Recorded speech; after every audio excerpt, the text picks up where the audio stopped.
He spoke out this morning against the Supreme Court ruling, and he wasn't the only one. He certainly isn't. Chief Justice Roy Moore is also sharing his thoughts.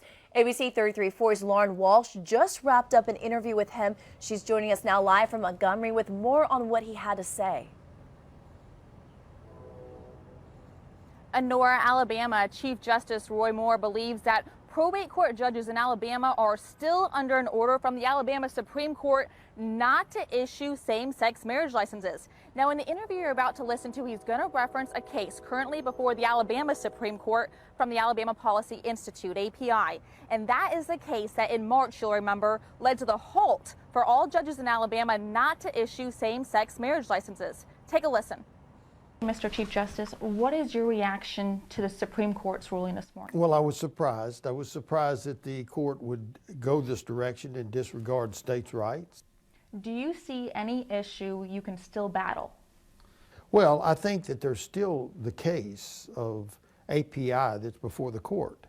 The court has not addressed the foundations of the basic document that the Alabama Supreme Court has ruled upon.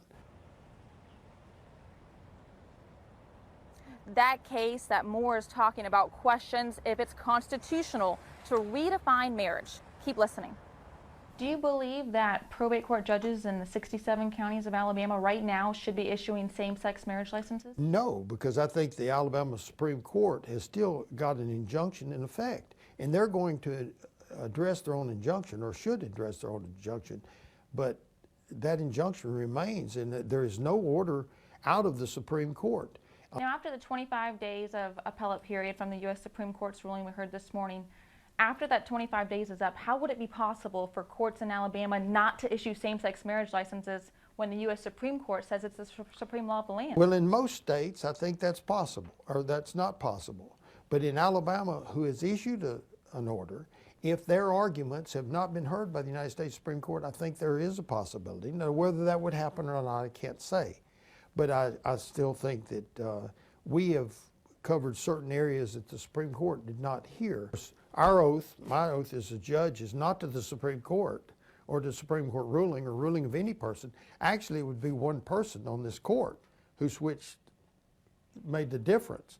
My oath is the United States Constitution. And just like Justice Alito and Roberts and Scalia and Thomas, I will dissent. And Moore tells me he believes the Alabama Supreme Court will hear that API case in the very near future. Reporting live in Montgomery, I'm Lauren Walsh, ABC 3340.